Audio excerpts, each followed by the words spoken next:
From the time an American child reaches the 6th grade, they are taught that the key to success in life is to do well in high school so that they can get accepted to the best possible college. The better grades they get in high school, the better college they will have an opportunity to get into. They are taught that if they get into a great college and get their college degree, any type of job they desire in the field of their choice will be there waiting for them. After getting their dream job, they will be able to buy any car and house they desire, start their own family, and live the American dream. Most Americans today have an expectation of future economic success simply by obtaining a college degree. The entire purpose of elementary school is to prepare students for high school, and the entire purpose of high school is to prepare students for college. In fact, the U.S. now has hundreds of private college preparatory high schools that, at a cost of $25,000 per year, are supposed to increase students' chances of getting into a top-tier college. Students are taught to believe that if they don't go to college, they will be on a path to nowhere and will have no chance of ever building a successful career. Government regulations like No Child Left Behind have left grade and high schools in shambles. Instead of teachers having the freedom to think outside the box and use creative techniques to prepare their students for the real world, they are forced to be narrow-minded and teach with worthless information that will never help their students have successful careers. Today, there are no high schools left in America that teach students the knowledge necessary to start their own business, invent their own product, or even how to use the internet and other free resources to become educated about things without attending college. The annual cost to attend the average private four-year college in America today is $27,293, up 29% from 5 years ago during the 2005-2006 school year when the annual tuition cost $21,235. This does not include the cost of textbooks, which have tripled over the past decade. Colleges are now charging $200 for each single textbook that has no resale value because they put out new, slightly revised versions with a new name each year. The textbook publishers are even colluding with college bookstores to make custom textbooks so that students can't save money by buying them online.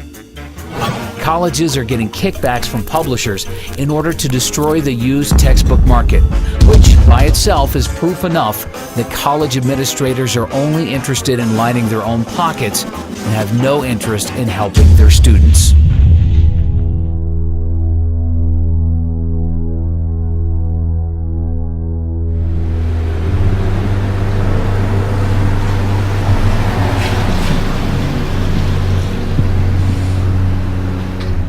You have to have a certain kind of brain to understand the dead language that they write in textbooks. But they brainwash you from a little kid up so that you buy into the system. And you get good grades, and you study hard, and then you become a member of the total system. No freedom. You don't know how to think, because they told you how to think their way. College tuition has seen 5.15% annual price inflation over the past 5 years. This is despite the fact that U.S. real estate prices are down 26% from their peak in July of 2006, and the Dow Jones is down 18% from its peak in October of 2007. Even oil is down 38% from its peak in July of 2008. During the financial crisis of 2008, Americans lost $10.2 trillion in paper wealth. And college is the only thing in America, besides the cost of health care, that did not at least temporarily decline in price. Inflation has made it impossible. Again, when I was a kid, it wasn't, you never heard parents saying, we're planning and putting money away for your education because it's going to cost us $100,000 and we have to keep putting that money away so that when you graduate, not only will you not pay us back, you're not even going to get a job. Over just a 2-year period from December of 2007 through December of 2009, 8,363,000 jobs in America were lost, or 6.1% of total jobs. 1 year later, in December of 2010, thanks to the Federal Reserve and the U.S. government spending $4.6 trillion on bailouts, stimulus programs, and other government spending, 1.124 million jobs in America, or 0.9% of total jobs, had been recovered. That is over $4 million spent for each job created. As we move deeper into this great recession that we believe, as inflation continues to skyrocket, the reality of a Great Depression will come in, because people will realize that all that worthless money you have can't buy you much of anything. You're going to see more and more people, as they're already doing it, believing that by going to college, that's going to be their passport to the future. It's not what it used to be. A degree, a college degree, a BS, what does that buy you? And I love the mentality. The mentality is this, that corporations and businesses won't hire a person unless they get a degree. Not me. I don't care if you have a degree. It makes absolutely no difference. I want you to have a mind, be able to think for yourself and think on your feet, and be energetic and love what you're doing and have a passion in so many different other ways. Not to be able to just regurgitate what you're being told. And that's all it's come to. It's regurgitation. During an economic downturn when Americans are losing their jobs, their primary instinct is to seek higher education in order to make themselves more attractive to potential employers and better position themselves to receive a job. However, how are Americans supposed to spend $27,293 per year for college when they have no savings or income to pay for it? The U.S. government, with the backing of the Federal Reserve, in the same way they created the real estate bubble by providing mortgages to all Americans through Fannie Mae and Freddie Mac, regardless of whether or not they had any capacity to pay the loans back, has been using the exact same easy lending practices to create one of the largest bubbles in U.S. history, the college bubble. College students borrowed $106 billion in total student loans for the 2009-2010 school year, up from $96 billion in 2008-2009, $94 billion in 2007-2008, $87 billion in 2006-2007, and $83 billion in 2005-2006. Total student loan debt in the U.S. currently stands at $830 billion and now exceeds credit card debt.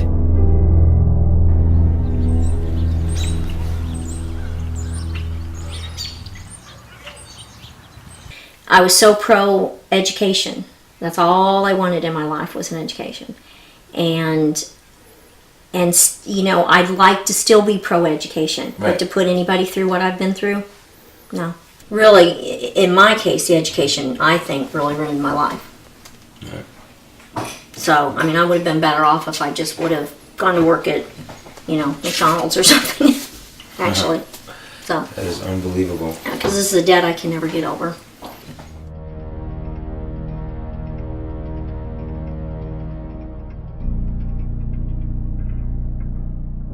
The U.S. government created Fannie Mae and Freddie Mac in order to make housing more affordable, but instead, their actions drove housing prices through the roof and made buying a house impossible for most Americans unless they took out no-money-down teaser loans with interest rates that substantially increased after a year or two.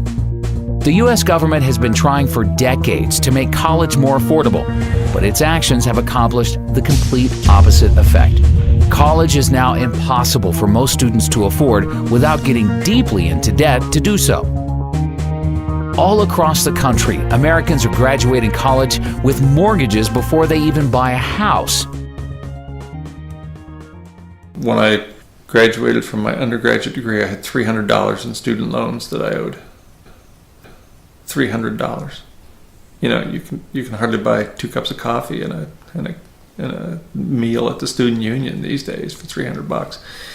So when I graduated with my undergraduate degree, what you got in exchange for your education was lifetime indenture and a new house. Right? So you got to buy the mortgage. That's what you got. You got your degree, you got out of school, you got a job, and therefore you bought a house because culture drives you to buy a house. So now you're in debt. You have to work. Now you have to be part of the wage slave economy for the next 20 or 30 years until the house is paid off. These days, college is the new house, and you don't even get the house. As soon as you get out of school, you're indentured for life.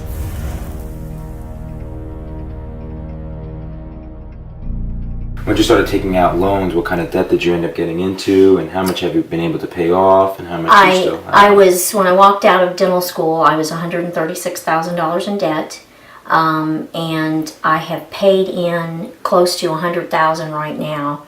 They say I owe $300,000, so I still have quite a bit, obviously, that I can't manage anymore. And I've done everything I can to try to manage it, but it becomes unmanageable at a certain point. One of the loans, the HEAL loan, was a health occupation loan, and when that defaulted, then I can no longer see Medicare or Medicaid patients. So I'm very selective of where I can even work anymore. Wow. Because it ties my hands. If I wanted to go into indigent care or one of the free clinics or something, I couldn't. Right. When I was first told this, I was told by my attorney that I would not get Medicare or Medicaid. I said, well, okay, there's not much I can do. And for many years, that's what I believed, because that's what he thought they meant. Well, comes to find out, that's not what it was at all. It was that I was not able to work on patients in Medicare or Medicaid. And so when I went to work for this place that I'm working, I thought we were fine because we don't take them. Well, there happens to be some federal employees that now I can't see. I didn't even realize that. And so when we realized it, the office manager sent a note to them and said, what's the deal? And they said, well, she knows all about this. No, I don't know about it. Neither do the attorneys, and neither does anybody else. I mean, these laws are so vague. It's just amazing. So now I have to watch who I see. And fortunately, my employer has worked with me, or I would be out of a job, basically. But they're very vague. They keep you in the dark. They don't really try to help you or figure any of this out. They don't work with you. I know there's the new income-based repayment, but I don't fall into any of that, So I don't know. I just don't want to see it happen to anybody else. Right. That's my problem. There's no compassion right. there. There's no none. help. No help, no compassion, nothing. They're just vultures.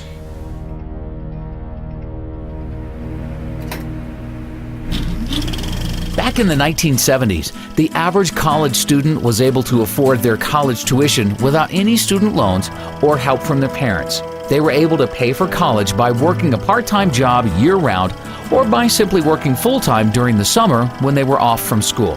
Not only that, but they were also able to afford their own car payments and possibly a small apartment. The U.S. government destroyed this by providing easy student loans to anybody who applied for them without any credit requirements. Over the past decade, any 18-year-old has had the ability to take out large student loans without even being asked if they have a job, what their high school grades were, what they intend to major in, or any other information that would help determine their future ability to pay back the loan. These are, this is a paper, and this is of course a copy, I have the original, of what they gave me the day I graduated from dental school. What amount, income level I would have to make, and how much of that would go to school loans, and what percentage. First off, I never even made enough in a month to pay the monthly school loan amount, so that's why it went into default. Right, and they basically made just completely unrealistic projections. Totally unrealistic, right? Yes. I've not even managed to make any of them.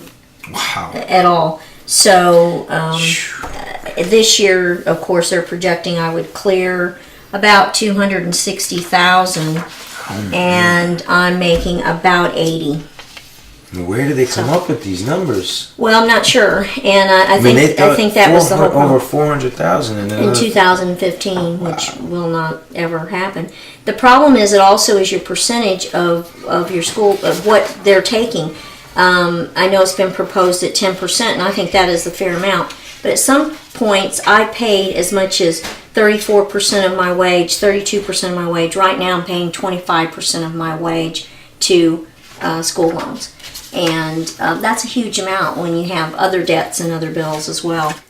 Thank you so much. No, thank you very, very much for what you're doing. I appreciate it. Thank you. I really appreciate the help. Today, 2/3 of students are graduating college with an average student loan debt of $24,000. And the government is now making the situation many times worse by completely taking over the student loan business. Hidden inside of the recently passed health care bill, the government passed a complete student loan overhaul where they removed commercial banks from providing loans to students. Now, all students will receive their loans directly from the government at artificially low interest rates. There's absolutely no reason why we, the taxpayers, should be funding college education. And that's what we're doing when they're giving government aid. You know what my college debt was when I got out of school? $1,500. $1,500. You talk about inflation? You talk about inflation? You know what it used to cost me a whole year to go to school? $2,000. And that included room and board. You want to talk about inflation? You're never going to be able to get out from that debt. You're an indentured servant. That's right. That $120,000 you owe, the $80,000, the $40,000, the $250,000 if you're a good student that went to law school and you're that much in debt without a job. You have to pay it back. There is no way out. That's the system.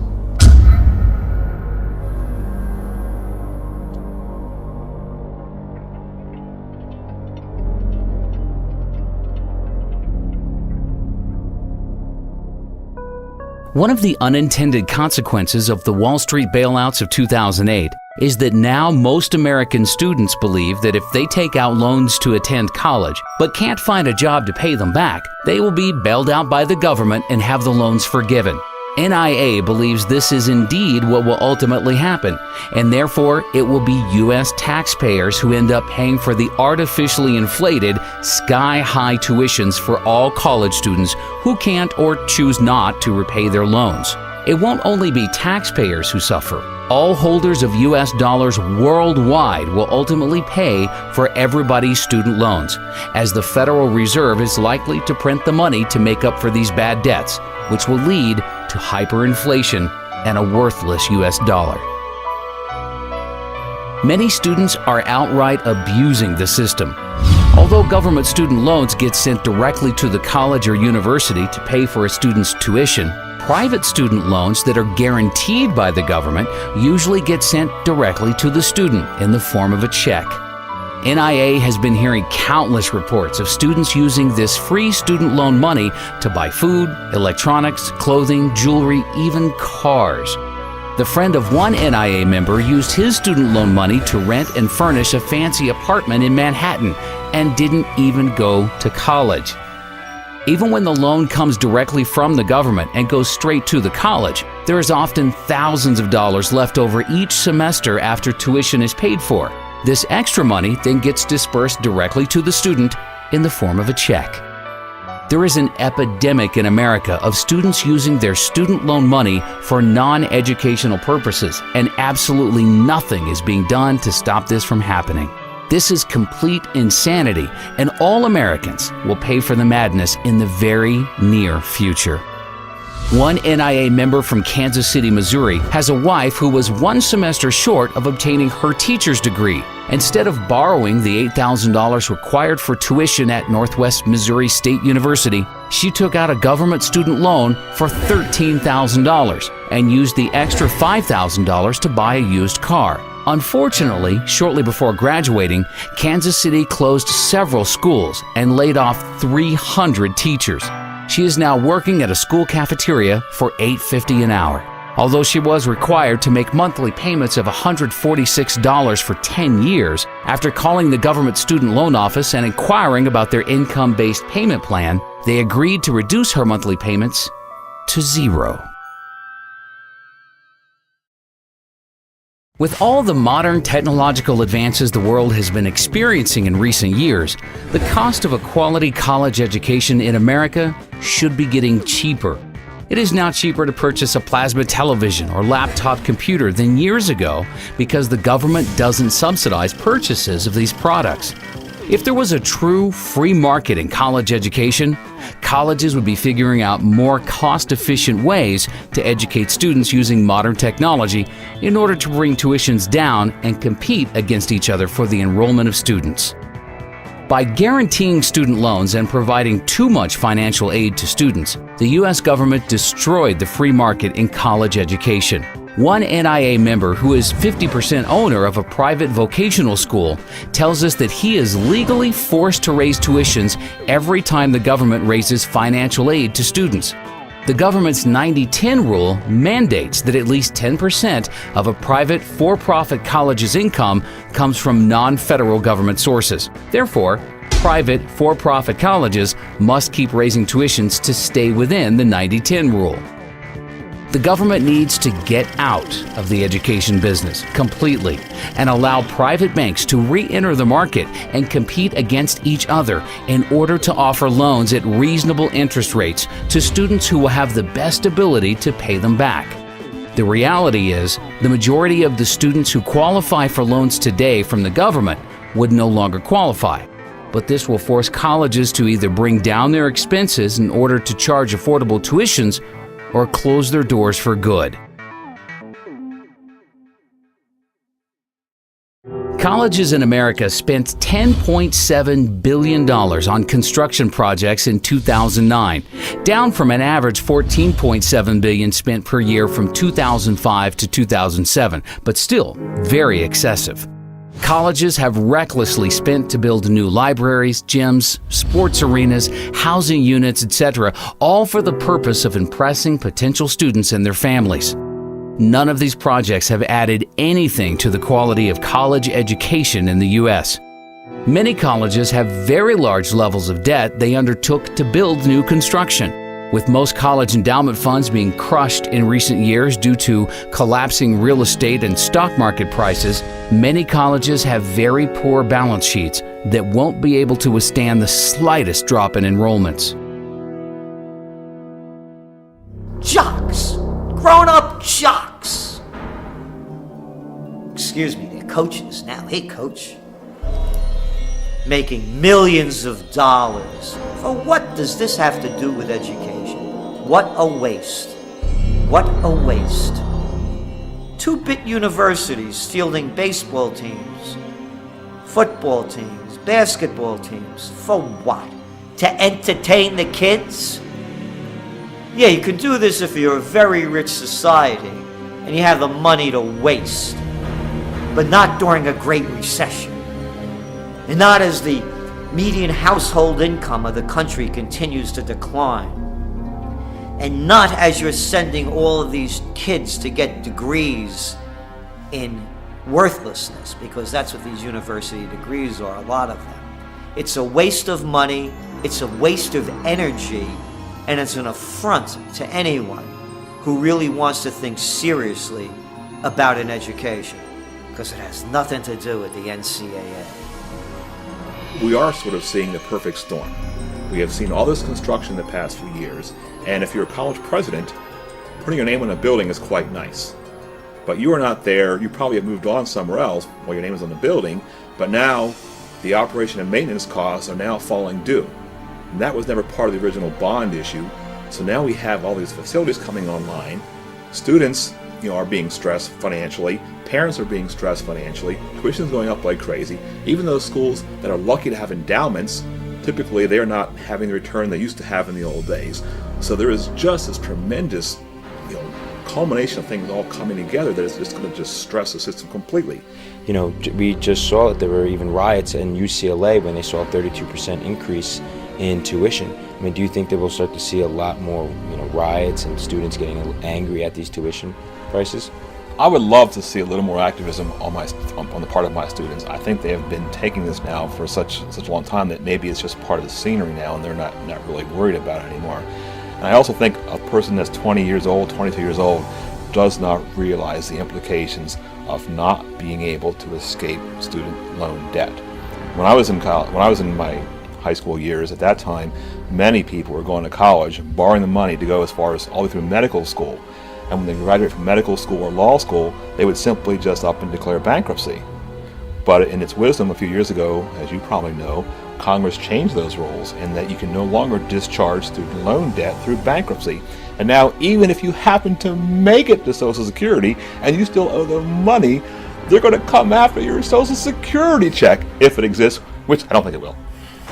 With NIA projecting all U.S. interest rates to rise dramatically over the next few years to multi-decade highs, many colleges will likely be forced to double or triple their average tuition inflation rate to 10 or 15%, just to cover rising interest payments. As the word spreads about this documentary and Americans become educated to the truth, more and more students will wake up to the fact that college education is the largest scam in American history. We are about to reach a point where students say enough is enough and refuse to pay higher tuition prices. There are currently a total of 4,168 public and private 2- and 4-year colleges in the U.S. In the near future, as the U.S. dollar begins to collapse and American families are forced to spend more than 30% of their income on food, we expect to see a sharp contraction in the number of colleges in America. NIA conservatively believes 20% of American colleges will close by the year 2020. Of the colleges that remain open, NIA projects an average decline in enrollments by the end of this decade of between 15 and 30%. In fact, enrollments by American students in each college could decline by as much as 50%, with Chinese students using their soon-to-be strong yuan to become educated in the U.S. and price American students out of the market. NIA also projects for most colleges to reduce their faculty sizes by between 25% and 40%, which will mean larger class sizes and a further decline in the quality of education. If we were doing such a wonderful job and producing such geniuses coming out of universities, you think we'd be in the problems that we're in now? Do you think that we would be among the most unhealthy nation of people in developed nations? Do you think that we would be gobbling down junk food? Do you think that we would be prescription drug addicts as a society? Do you think that we would be in the greatest recession that's heading toward the greatest depression? Do you think we would be in Iraq and wasting trillions of dollars fighting losing wars in Afghanistan and now in Pakistan? Do you think that we would have presidents and senators and congressmen and legislators of such low mentality that we have now? Do you think that we would have the rampant greed of the white shoe boys on Wall Street if the universities were turning out anything of quality, considering the trillions that are spent and the tens of millions that are educated? By their deeds you shall know them. Look what American universities have produced.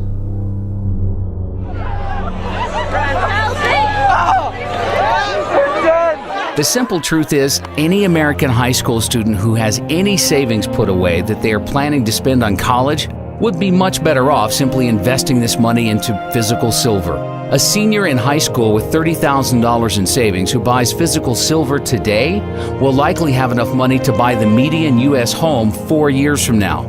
while all of their friends will be graduating college with no job or money to buy a house, but will be stuck with hundreds of thousands of dollars in debt and a worthless piece of paper called a college degree. How worthless is education? Let me count the ways. My worthless college degree. Worthless. That's what a college degree is worth. Here's my worthless law degree. Equally as worthless. Here's my worthless license to practice law. Worthless. Here's my worthless computer science degree. Also worthless. That's the value of education.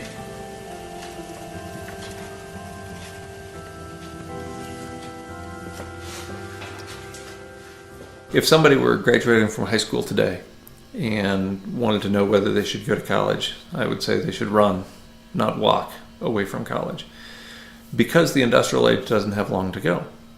There's no way that I would encourage somebody to go 4 years or more to undergraduate school, rack up a bunch of debt, and learn a bunch of nonsense that isn't going to do them any good when there's no fuel at the filling station, no food at the grocery store, and no water coming out of the municipal taps. Well, why would you go to college to go into a huge amount of debt to get nothing in return, not even something that might facilitate your survival, much less your ability to thrive? So at this point, at this late era in the industrial economy, I wouldn't encourage anybody to go to college. It hasn't been a very good deal for quite a while, and it certainly is a really bad deal now. I confer upon you the degree for which you have worked so hard, with all the rights, privileges, and responsibilities thereto. Congratulations.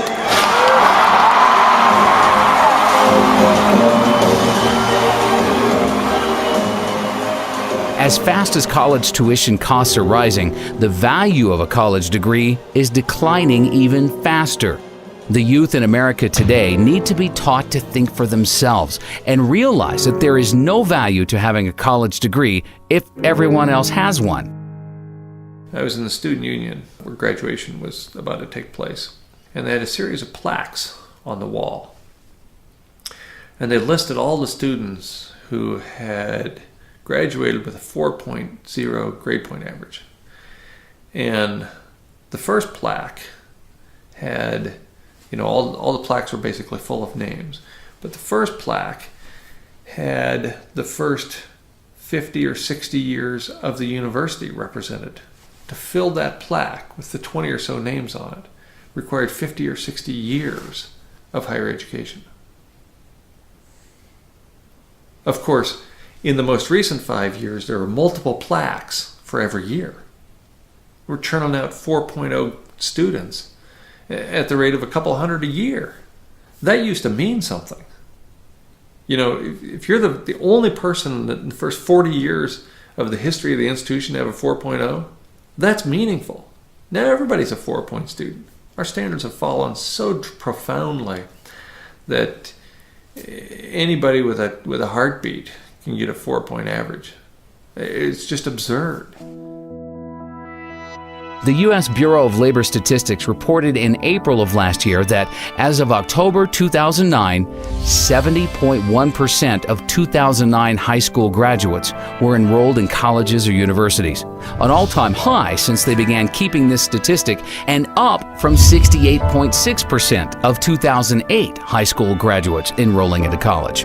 In other words, there is no longer anything special about a college degree in America if 70% of everybody else is also attending college to receive one. NIA is working hard to ensure that it will soon become common knowledge in the U.S. that a college degree gives you no advantage over the rest of the population. When Americans finally learn the truth, the college bubble in America will burst.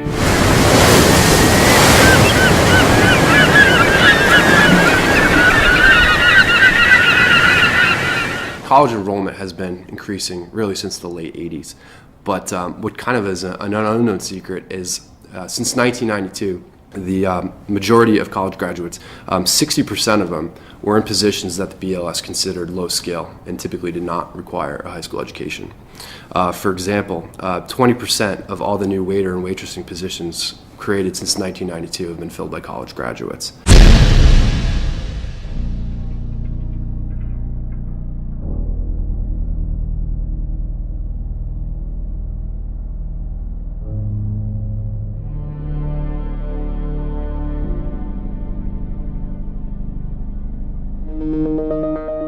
Of the 29.9% of recent high school graduates not in college, 70% of them were able to successfully find jobs without a college degree. These Americans are already building important workforce experience, which NIA considers to be far more valuable than any piece of paper.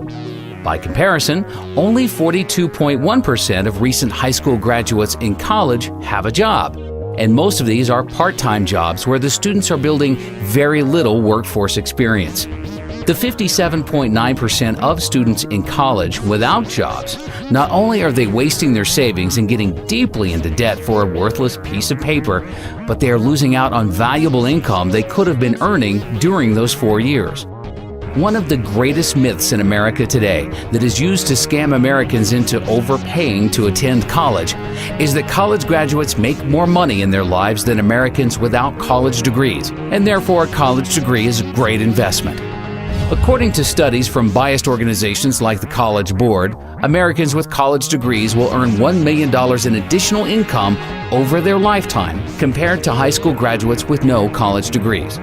You know that college graduates earn $1 million more on average than those without a degree? Graduates from four-year colleges earn nearly an estimated $1 million more. Most colleges and universities in America use this $1 million in additional income statistic to hype and sell their product. It has been repeated so many times that it's just about been accepted by all with nobody questioning its validity. However, for any student thinking of attending college, they need to consider the facts surrounding this number and compare it to the true cost of attending college.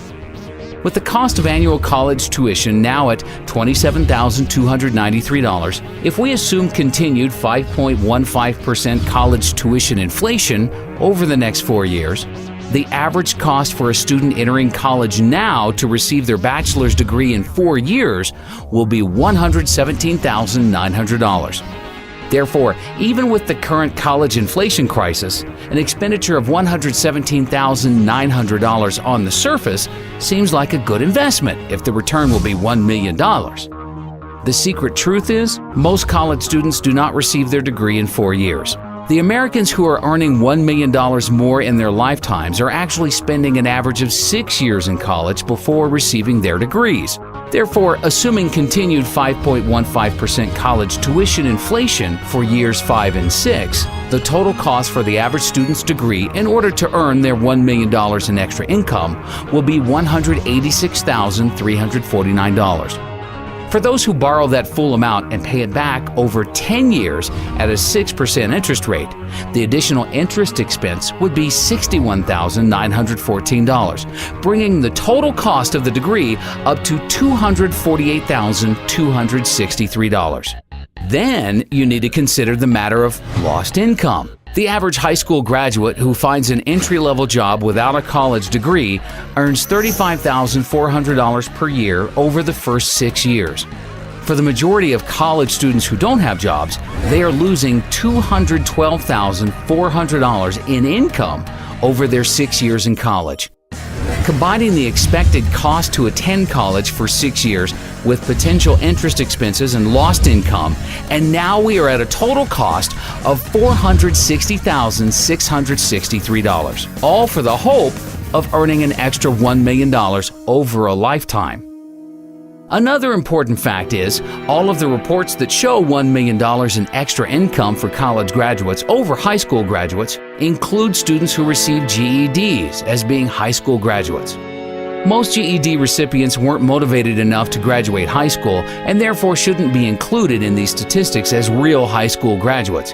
NIA believes GED recipients are unfairly skewing down high school graduates' average incomes. Also, the simple truth is, some Americans are just more motivated than others to make money and have successful careers. Somebody who wants to earn a high income usually goes to college because they have been suckered into believing it offers them the greatest ability to do so. Whereas most Americans who don't attend college don't have as strong a desire to have a successful career. 95% of college graduates interviewed by NIA with annual incomes above $200,000 tell us that their college degrees had absolutely nothing to do with their business success. In fact, of these same people surveyed, 90% of them said that they probably would have become successful at a much earlier age and be making even more money today if they didn't waste so many years of their life attending college. The phony $1 million in additional income study that was conceived by the education industry in order to deceive Americans into overpaying to attend college is just one of many false, misleading studies that they have created in an effort to create an illusion that college is a good investment, no matter how high tuition prices rise. The mainstream media has been working with the education industry and helping them perpetrate their schemes on the American public. One of these schemes was the 2008 pharmacist shortage hoax. 3 years ago, there were 15 new pharmacist schools getting ready to open in the U.S. In order to create artificial demand for enrollments to all of these new schools, the industry decided to create an illusion that there was a huge shortage of pharmacists in the country that will continue for the rest of the decade, with 150,000 new pharmacist jobs needed by 2020. One place where the U.S. economy has too many jobs and not enough applicants is in pharmacies.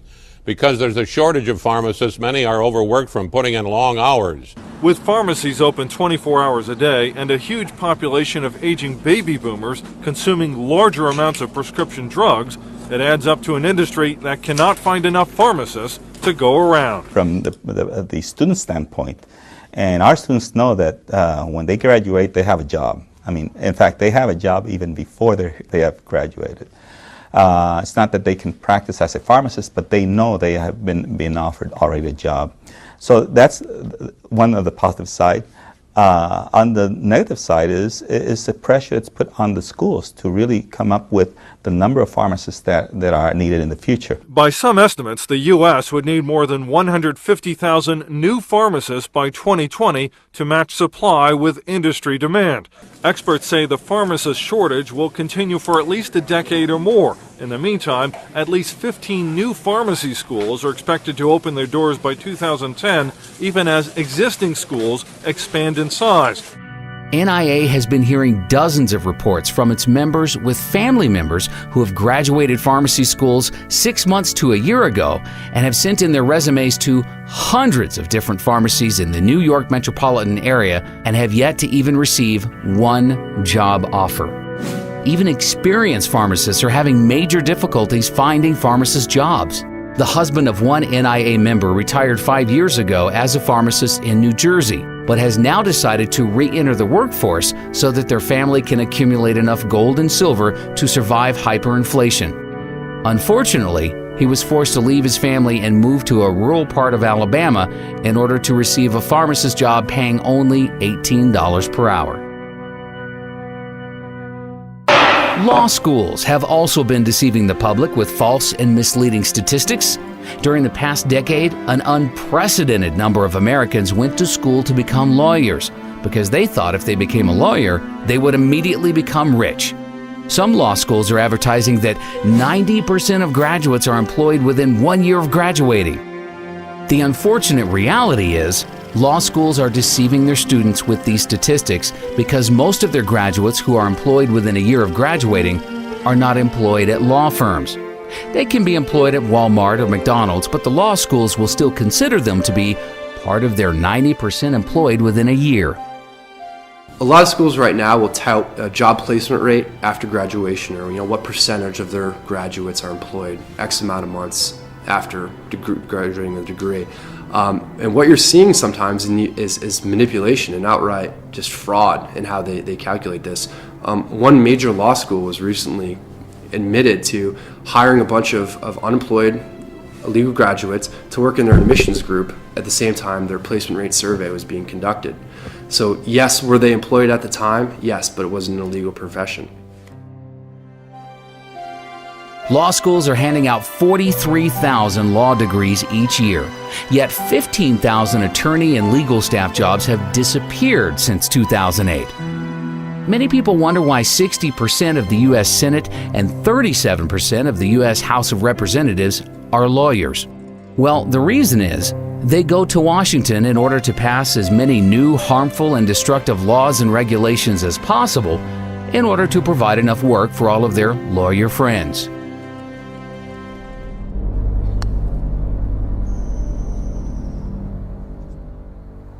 So I decided to go to law school. I went to Chapman University School of Law. I graduated in 2005 and passed the bar in 2005, July of that year. And overall, I did not have a good experience in law school. In fact, the first week going into law school, it was not at all what I expected. I thought that the law was to promote freedom and liberty and justice. And in fact, what I realized shortly after entering law school is what the law has become is an excuse for bureaucrats to regulate just about every aspect of our behavior. All of the needless legislation that is passed each year in order to provide work for lawyers has the devastating unintended consequence of destroying what little is left of the free market. Small businesses are the backbone of the U.S. economy, but it is now nearly impossible for a small businessman with limited financial resources to build a large, successful corporation in any sector because their legal costs would eat up all of their capital needed for research and development. Lawyers do very little to add real value to society. In fact, most legal and financial related service jobs on Wall Street are made possible solely due to inflation. It is because of the Federal Reserve's 0% interest rates and trillions of dollars in bailouts that all of these jobs exist. But these jobs only exist because money is being stolen from middle-class goods-producing workers and being redistributed to non-producing workers on Wall Street. A lot of people that I graduated with found law to be very similar to how I found it, and that is, it wasn't really about helping people or benefiting the community. It was really just a system whereby bureaucratic lawyers make money trying to interpret complex statutes that really serve no purpose. There is a law for just about everything. You want to marry somebody who you love, you have to get a license to do that. You want to develop the real property that you purchased, you have to go to the city and get permits and licenses to do that. You need permits and licenses to do just about everything that should be legal because you're not hurting anybody else. To start your own business, you need a business license, you need your taxpayer ID number, you need all kinds of things just to get up and running. And so all these restrictions and laws and statutes, a lot of them which are not even passed by Congress, they're simply passed by administrative bureaucracies, they hamper the economy, they hamper economic growth, and they actually act in a tyrannical sense against people starting their own businesses and providing for themselves. 75 years ago, agriculture made up 28% of the U.S. GDP. Today, the service sector makes up 76.9% of GDP, and agriculture makes up only 1.2%. The only way for a country to produce real wealth is by farmers growing food, miners mining for gold, silver, and other precious metals, drillers drilling for oil, natural gas, and other commodities, and manufacturers manufacturing real goods that can be exported to the rest of the world. Goldman Sachs has never created one dime of wealth for our country. Yet most politicians in Washington have been brainwashed into believing Wall Street jobs are necessary for the U.S. to have a strong, viable economy. Likewise, nearly all Americans who have gone to school during the past decade have gone to school for degrees in legal, financial, or other service sector jobs. Almost no Americans have gone to college to become farmers, gold miners, or oil drillers.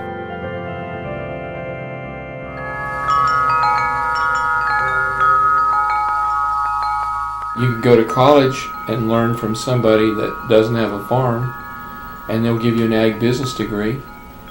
You know, most of the people teaching college don't have a farm, don't know how to manage it, and don't want a farm. I say if you want to learn how to do something, try to study under the person that can do it the best that he can do. There are jobs everywhere. You have to create a job.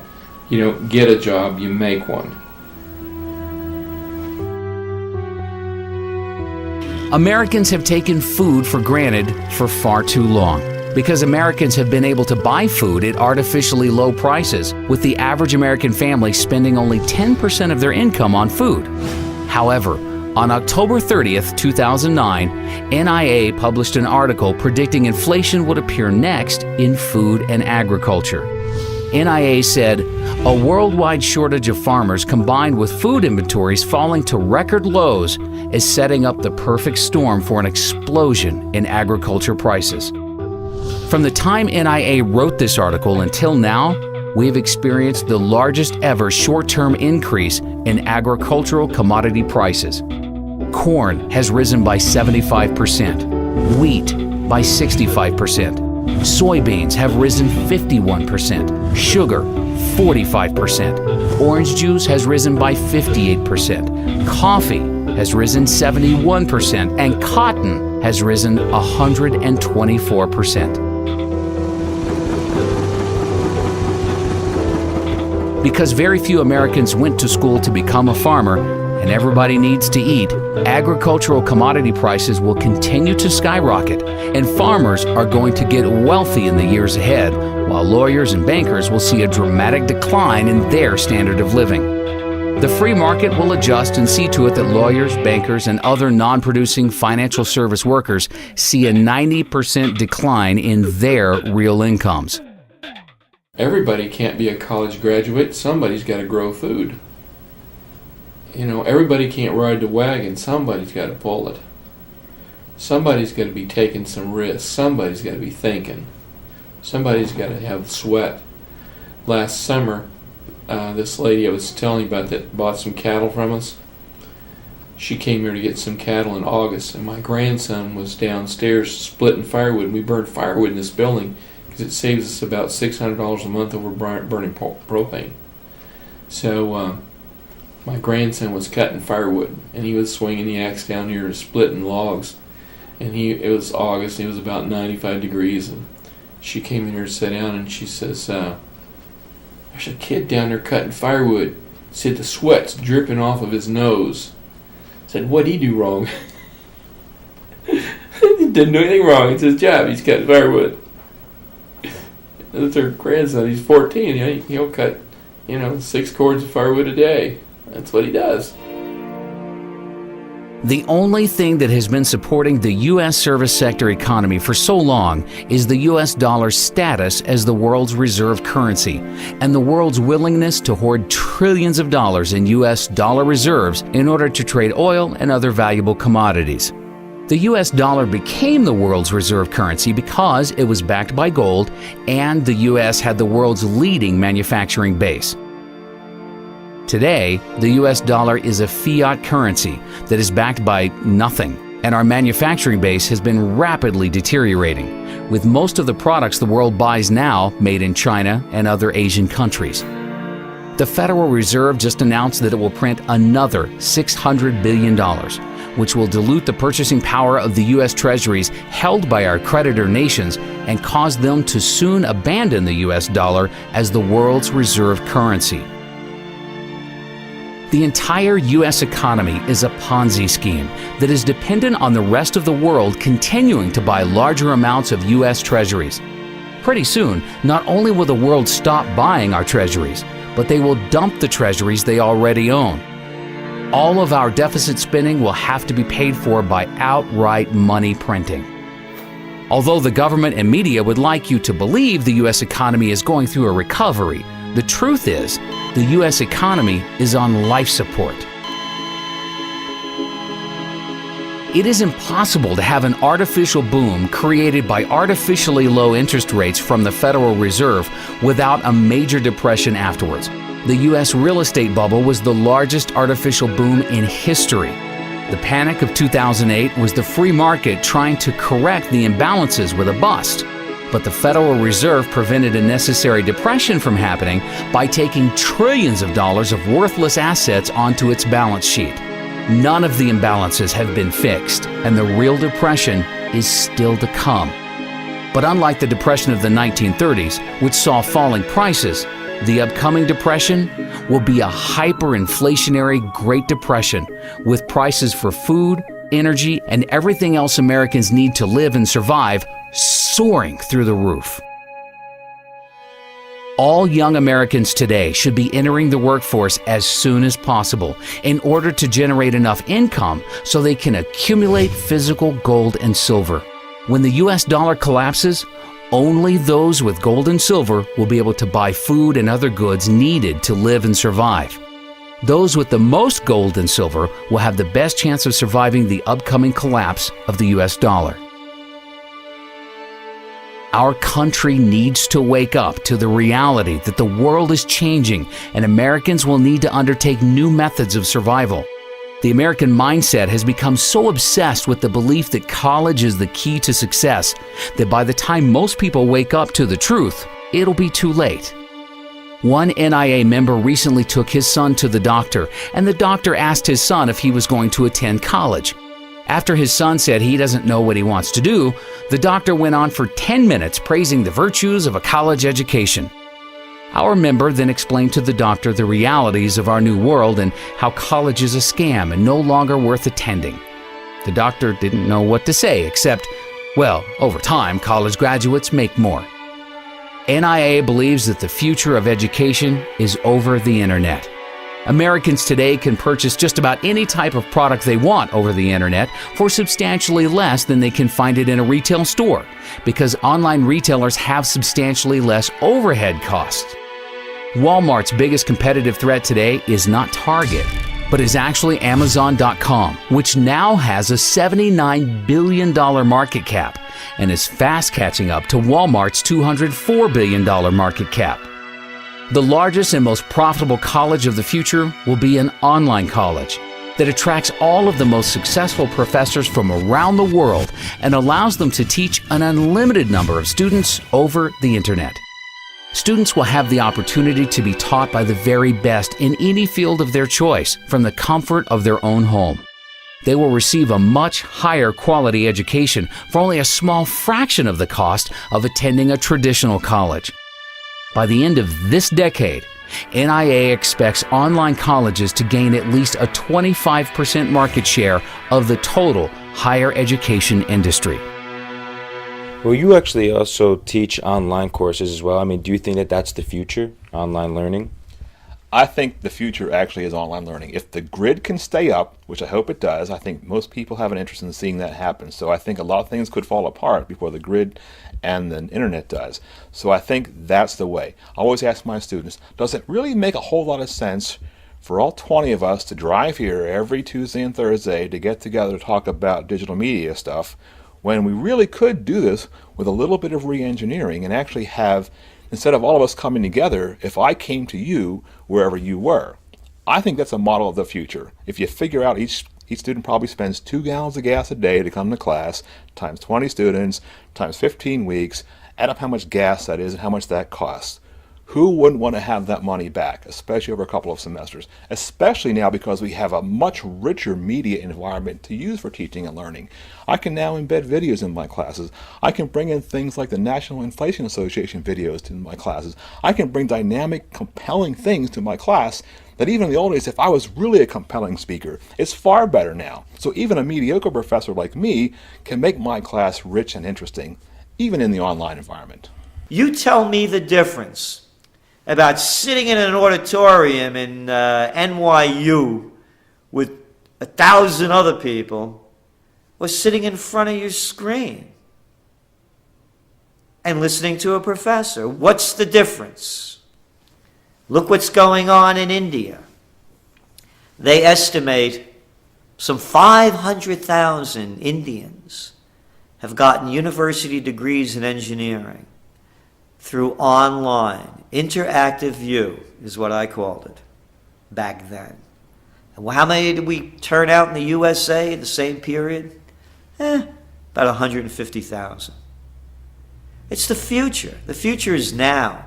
But they're holding us back on real internet learning, real real digital online learning because of the people that want to control the system, the ones that want to have the tenure. The whole college industrial complex. That's all it is. It's a racket. Just like war's a racket, colleges have become a racket. While millions of Americans are at home right now wondering why are food and gas prices going through the roof, there is a small group of U.S. citizens that are preparing right now for the collapse of the U.S. dollar. These select few Americans will not only survive the upcoming hyperinflationary crisis, but they will be positioned to prosper and become wealthy as the rest of America is going to go broke. On December 11th of 2009, NAA declared silver the best investment for the next decade at only $17.40 per ounce. Just recently, we saw silver hit a high of nearly $50 per ounce for a gain of 185% for our members. In fact, in February of 2010, NAA suggested silver call options that ended up making a gain of over 1,000% at its high. You know, it amazes me how many people have been contacting us recently. I mean, every week we receive countless emails from people that say that they've learned more about economics from being a member of NAA for just 1 month compared to studying economics in college for over 4 years. NAA members receive weekly articles, videos, and updates with priceless economic information that the mainstream media is afraid to talk about. All across America, students are being brainwashed right now with Keynesian economic principles that got us in the debt crisis that we're in today. We are not going to solve our economic problems by making the same mistakes in the future. After the financial crisis in 2008, the U.S. should have went through a much-needed recession, where we saw the free market rebalance our economy from the ground floor. That way we would have built on a solid foundation, saw a real recovery with real economic growth in the future. A record 44.2 million Americans, or 14% of our population, are on food stamps right now to put food on the table. I mean, with the government about to go bust, these entitlement programs are a thing of the past. You know, 2/3 of Americans are getting ready to retire and actually believe that Social Security is going to be able to support 50% of their income. I mean, let's face it, retirement in America is also going to be ancient history. Even Americans that have millions of dollars in the bank will soon go broke. The new wealthiest class of Americans are going to be the ones that become educated and start learning about the truth about our U.S. economy. Start thinking for yourself. Sign up and become a member of NIA for absolutely free at inflation.us.